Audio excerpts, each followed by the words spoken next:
Greetings, fellow dungeon delvers, and welcome to Dorans and Dragons, where we work together to come up with Dungeons and Dragons 5th edition builds for your favorite League of Legends champions. Today we're building Irelia, the Blade Dancer. Irelia was one of the many heroes born of the Noxian incursion into Ionia. She spent the majority of her life studying the traditional silk dances of her land, even going to the Placidium of Navori to learn from the best.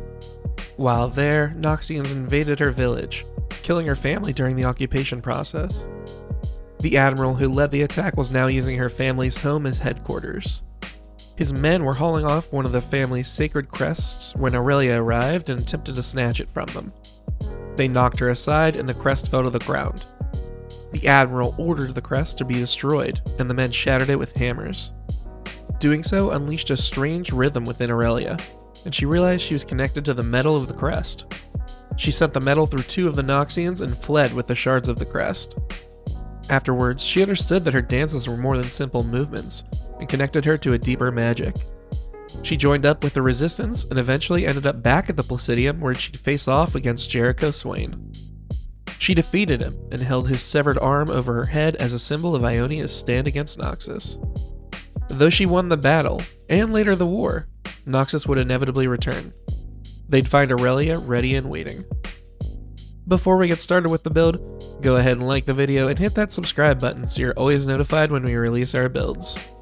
We'd like to take a minute and thank our awesome patrons over on Patreon who support us every month. Thanks for helping us keep the lights on and our blades sharp. If you like our videos and want to support the channel, come join us over on Patreon today for just $1 to get access to our awesome Discord community where we talk League and D&D all day long. Alright, now let's get into it. Here's a quick preview of the build. For race, we're going with Variant Human. Per usual, our stats are going to be determined using the standard array. For our stat priorities, we're going to max Dexterity and dump Strength. We do have a multi-class requirement of 13 in Dexterity and Wisdom. Our leveling path is going to be levels 1 through 5 in Monk. Then we'll pick up 12 levels of Cleric, and finish out the build with 3 more Monk levels. Aurelia's passive, Ionian Fervor, is going to be Blessed Strikes and Extra Attack. Our Q, Blade Surge, is going to come from Mobile and Step of the Wind. Her W, Defiant Dance, comes from Spirit Guardians and Sword Burst. Our E, Flawless Duet, will come from Stunning Strike. And finally we get our ultimate Vanguard's Edge from Blade Barrier. For race, try to contain your surprise, but we're going with Variant Human.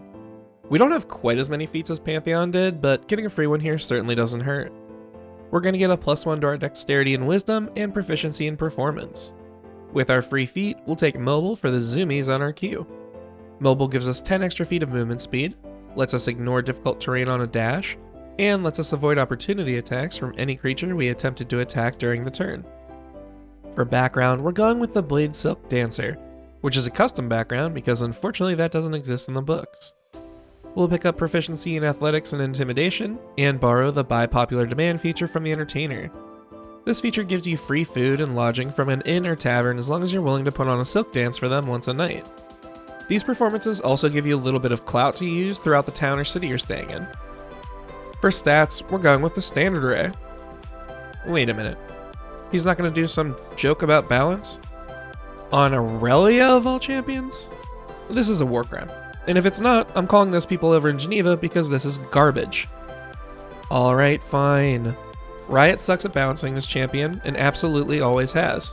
But we're going to try our best with the standard array. Roll if you want to, just keep at least a 13 in Dexterity and Wisdom for multi-classing purposes. We're opening with a 15 in Dexterity for our Finesse and Grace on the battlefield. Wisdom is going to be after that for all the lessons learned throughout her short life. We'll grab Constitution after that since Irelia is usually built as a bruiser. Charisma is going to be next for our Blade Silk Dances. We'll have an average Intelligence and dump Strength since it does nothing for the build. For equipment, we're just going to use a short sword for now, which hopefully your DM will let you flavor as floating around you, but if not, we're going to get some better versions of her blades in a bit.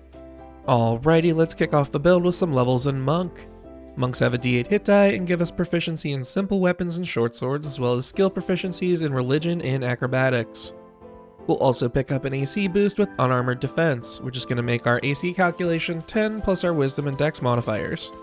We're going to end up with an 18 AC, so this is pretty decent actually. And our final feature this level is Martial Arts, which is going to give us a few abilities.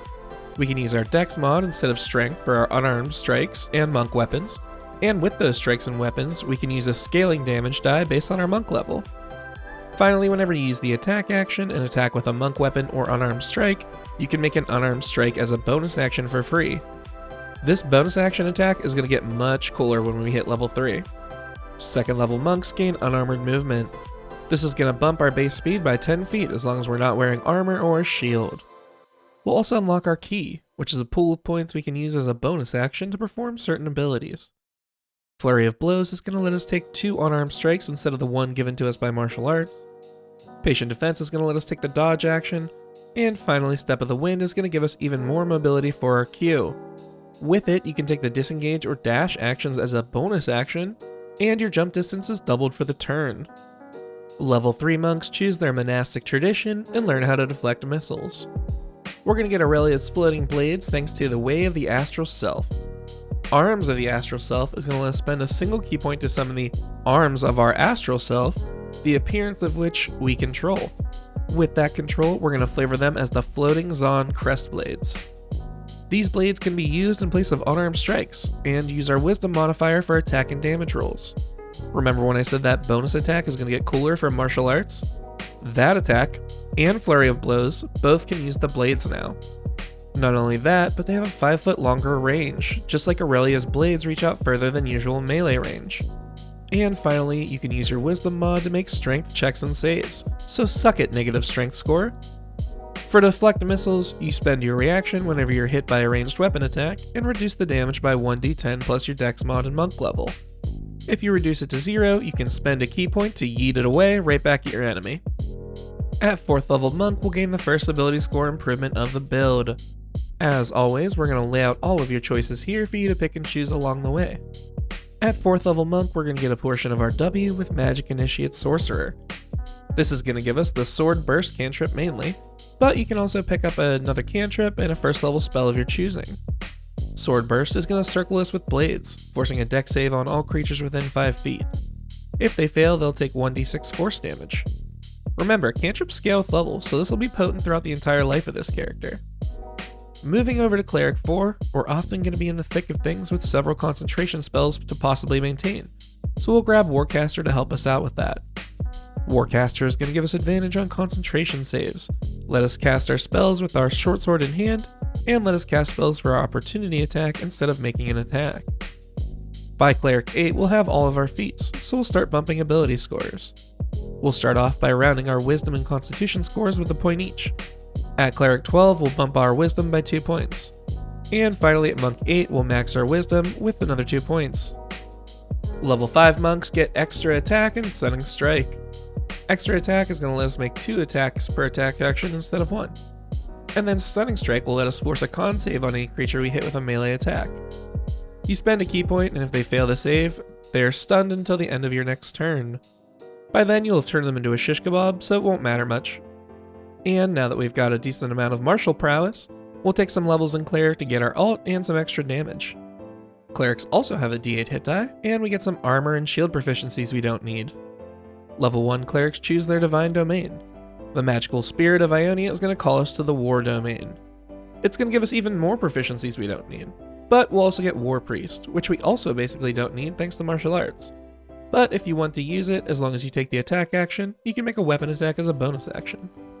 This feature does have charges based on your Wisdom mod that recharge on a long rest, but again, it's not really needed. 2nd level Clerics gain Channel Divinity, which is a once per rest ability that you can choose to either turn undead, or do something related to your Divine Domain. Our domain gives us Guided Strike, which is going to let us add +10 to any attack roll.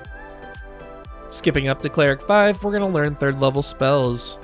Spirit Guardians is going to give us the defensive portion of our W. Spirits fly around you in a 15-foot sphere, which will flavor as our floating blades. Whenever enemy creatures enter the area, they can only move at half speed, and they have to make a Wisdom save or take 3d8 radiant damage since you're a good character. 6th level Clerics gain War God's Blessing, which lets us pass our +10 bonus on attack rolls onto another one of our allies. I'm sure you'll probably want to save this for yourself, but you could definitely use it in those cases where one of your party members is lined up for an epic attack but they flubbed the roll.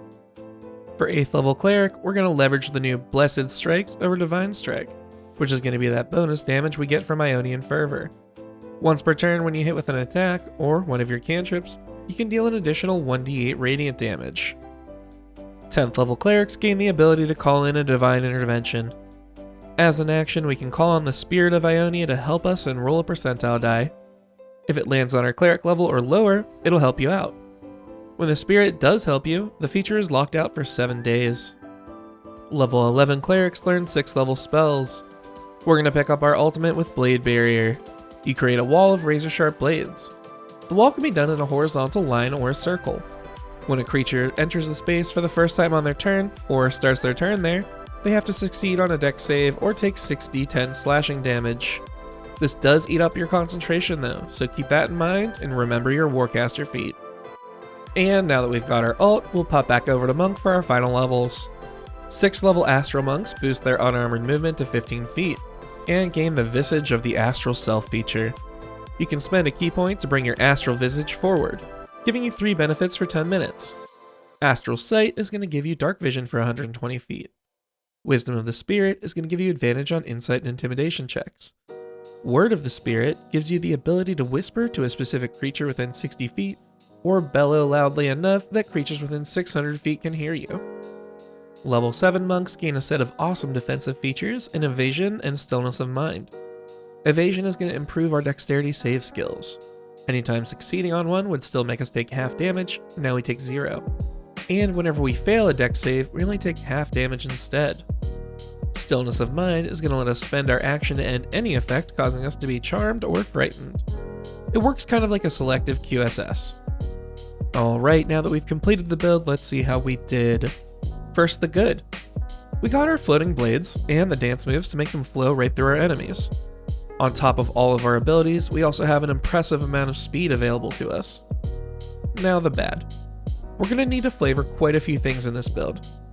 Nothing too atrocious, but if you have a stickler DM, your first few levels might be a bit rough. And finally, we only have 8 key points, so we're going to have to be a little picky when it comes to using our abilities if we want to keep our floating blades available for each combat. So what'd you think? I've included a link to this build via D&D Beyond in the description below, as well as Amazon links to the books used in the build. If you enjoy this type of content, please consider supporting us on Patreon. We have a few awesome rewards, and you get access to our great Discord community. We plan on churning out one League Champion build every week. Thanks for watching, and hopefully we'll catch you on the Rift, or in the Forgotten Realms.